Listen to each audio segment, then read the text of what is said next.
are three main ways alcohol can impact our menstrual cycle. Number one, it can impair estrogen detox. Number two, it can cause a lack in essential minerals that support ovulation.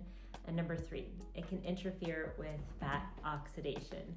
So in this video, we are going to do a deep dive into each of those factors and how you can support your clients and their hormones. So if you are excited to learn this and empower your female clients, give this video a like and subscribe to my channel to get free hormone optimization education specifically designed for you, the personal trainer. If you don't know me yet, my name is Omega. I'm the founder of the Confident Menstrual Cycle Coaching Academy, where I help personal trainers optimize and balance their own hormones while gaining the confidence to optimize and balance their clients' hormones as well through science-backed research. And here's one of my clients, Daniela, who created a 4-part course of her own to teach at corporate wellness events. She says, thank you so much to you and your course. I hosted my first ever 4-part mini-series for corporate events around cyclical living. Would have never been able to host such a thing without all this knowledge, so thank you. And I just want to say, if you're also dreaming of creating a course specifically designed for the cycle, but feel like you could use an accredited course to do so, go ahead and schedule an application interview to be one of my students in the academy as well. It's an invite-only course, meaning that after we go through the application interview process, together we'll determine if working together is a fit for both of us. So you can schedule your application interview using the link in the description below. The first thing that we'll cover with alcohol is how it impacts estrogen. So every month, starting about 2 weeks before we start our period, our body goes through an estrogen detoxification process. That estrogen detox process is important when it comes to maintaining hormonal balance and having manageable PMS symptoms. Alcohol disrupts this by prioritizing its own detoxification process over estrogen. When we drink alcohol, our body literally prioritizes that over the detox of estrogen. Now we have to talk about micronutrients. If your client comes to you and shares that they drink multiple times per week, this study shows us that their body could be lacking some essential vitamins and minerals. Vitamin A, beta-carotene, vitamin E and C, thiamine, B6, folate, phosphorus, magnesium, potassium, iron, zinc, and copper. So oddly enough, most of those are really important micronutrients for hormone balance. Let's just take folate and related vitamin Bs.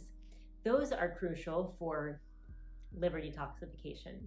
And regardless of if your client is ready to give up alcohol or not, foods high in folate and B vitamins are going to support their liver also. If you're thinking so far that you're getting enough of those nutrients, even if you don't drink a lot, comment enough below. And if you think you need more, just comment more below. The next thing is going to surprise you: alcohol and fat utilization for workouts. What might make your clients a little bit more concerned when it comes to alcohol is their ability to use fat for energy. Alcohol impairs fat utilization. And there have been numerous studies showing us that alcohol impairs with lipid metabolism both immediately and over time, i.e. fatty liver disease. Simply put, if you gloss over the fact that your client is drinking alcohol multiple times per week, you're reducing your impact as a trainer. Now we can talk about alcohol in different phases of the cycle. This question I get a lot from people in general, or my students even. When is it okay to drink in the menstrual cycle? And this is really a case-by-case thing. We can't really optimize alcohol consumption.